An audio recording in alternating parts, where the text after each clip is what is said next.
નમસ્કાર, આપ જોઈ રહ્યા છો સ્પાર્ક ટુડે ન્યૂઝ। વડોદરાના સુભાનપુરા ખાતે 24 કુંડી ગાયત્રી મહાયજ્ઞ દ્વારા 40 દિવસીય અનુષ્ઠાનની ભવ્ય પૂર્ણાહુતિ કરવામાં આવી। પરમ પૂજ્ય ગુરુદેવ અને વંદનીય માતાજીના આશીર્વાદથી સુભાનપુરા ટીમ દ્વારા 15 માર્ચ 2026ના રોજ 24 કુંડી ગાયત્રી મહાયજ્ઞનું દિવ્ય આયોજન કરવામાં આવ્યું હતું। વસંત પંચમીથી હોળી સુધીના 40 દિવસીય 1.25 લાખ મંત્ર અનુષ્ઠાનની પૂર્ણાહુતિ નિમિત્તે યોજાયેલા આ યજ્ઞમાં રંજનભાઈ જોશી, ડૉક્ટર નીરજભાઈ શાહ સહિતના મહાનુભાવો દીપ પ્રાગટ્ય કર્યું હતું। આ કાર્યક્રમમાં 500થી વધુ પરિજનો જોડાયા હતા, જેમાં યુવાન દંપતીઓની હાજરી વિશેષ આકર્ષણ રહી હતી। મીનાક્ષીબેન કાબરિયાના સંચાલન હેઠળ 108 આહુતિઓ અર્પણ કરવામાં આવી હતી।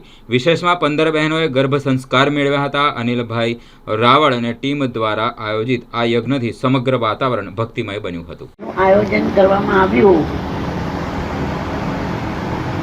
જ્યારે વિચાર કર્યો કે આ પૂર્ણાહુતિ કરવાની હોય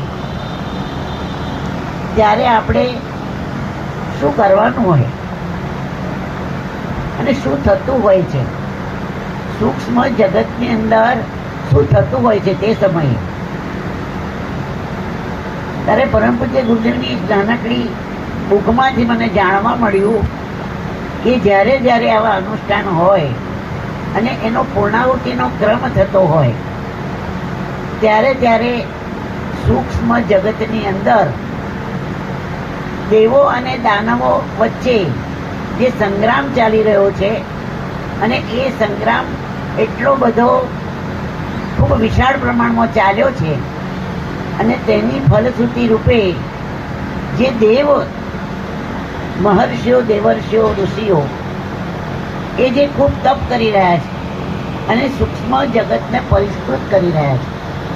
સૂક્ષ્મ જગતની અંદર દેવી શક્તિનું સંવર્ધન થઈ રહ્યું છે। તો ગુરુજી એમ કહે છે કે એ જે સંવર્ધન, દેવી શક્તિઓનું સંવર્ધન આ ધરતી ઉપર લાવવા માટે આ મહા અનુષ્ઠાન અને આ પૂર્ણાહુતિનો ક્રમ સંપન્ન કરવાની જરૂર છે। અને એટલા માટે બહેનો, આજે જે કંઈ ભાઈ બહેનો આ કાર્યક્રમની અંદર ઉપસ્થિત છે એ કોઈ સામાન્ય કાર્ય નથી થતું। ઉપરથી સૂક્ષ્મ જગતમાંથી દેવી શક્તિઓનું અવતરણ ધરતી ઉપર કરવા માટે આપણને અહીંયા નિમિત્ત બનાવ્યા। દેવો તો આ કાર્ય ઉપરથી કરવાના જ છે, પણ આપણને સૌને નિમિત્ત બનાવ્યા અને એ કાર્ય કરવા માટે આજે અહીંયા ઉપસ્થિત છો એટલે તમે એક મહાનમાં મહાન કાર્ય કરી રહ્યા છો। એની આપણા નીરજભાઈએ કહ્યું ને કે ખૂબ રીતિને સિદ્ધિઓ મળે એવી અત્યારની પરિસ્થિતિ છે। થોડુંક કામ કરો અને ઘણી બધી રીતિ સિદ્ધિઓ પ્રાપ્ત થાય એવો અવસર છે। તો આ એક બહુ તમારા જીવનમાં અમૂલ્ય સમય તમને પ્રાપ્ત થયો છે। તમે આજે કરી રહ્યા છો એ ખૂબ સુંદર થઈ રહ્યું છે, પણ ભવિષ્યમાં આની સાથે જોડાઈ રહી અને આ થોડા નાના મોટા મંગલ કાર્યો કરતા રહે। વસંત પંચમી પછીનો જે ટાઈમ છે એમાં તમે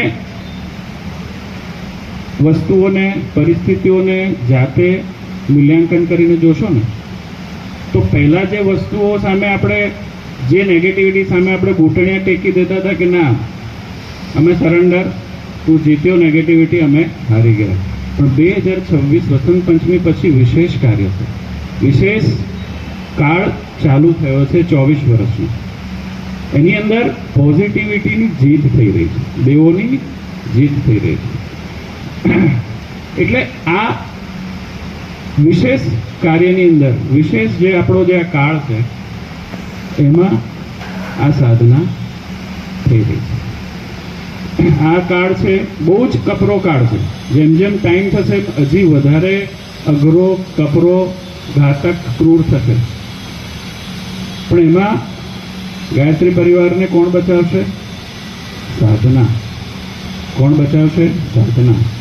બીજું આપણા ગુરુજીએ અને પરમવંદનીય માતાજીની જે દિવ્ય તપ ભેગું કરીને જે શક્તિ, જે તપ પ્રભાવ એમને આપણા ઉપર જે વરસાવી રહ્યા છે એને કારણે આ કપરો સમય છે ને એ ધીમે ધીમે કરતો ક્યાંય નીકળી જશે ખબર નહીં પડે। બધા જ મિત્રોને એક જ મારી નમ્ર વિનંતી છે કે ગુરુજી અને માતાજી પ્રત્યેનો જે આપણે વિશ્વાસ અને શ્રદ્ધા છે ને એમાં જરાય ઓટ ના આવવા દેશો, હે, વધારે મજબૂતાઈથી એને પકડી રાખજો. હવે યંગ જનરેશન છે, 24 નવા છોકરાઓ અને બહેનો જોડાયેલા છે. મનમાં પ્રશ્ન આવે ને કે સાધના કરવાથી ફાયદા શું થાય? આપણે કોઈ પણ વસ્તુ કરીએ તો ફાયદો નુકસાન હંમેશા જોઈએ. સાધના કરવાથી ફાયદા શું થાય? સાધના કરવાથી આધ્યાત્મિક ફાયદા બેન વર્ણવે એમ ત્રણેય શરીરનું જાગરણ થાય, ષટચક્ર ભેદન થાય, પંચકોશનું જાગરણ થાય. એની વાત આપણે કરતા નથી. અત્યારે આપણે વ્યવહારિક શું આપણને લાભ થાય કે શું આપણને ફાયદો થાય એના વિશે વાત કરીએ કે જે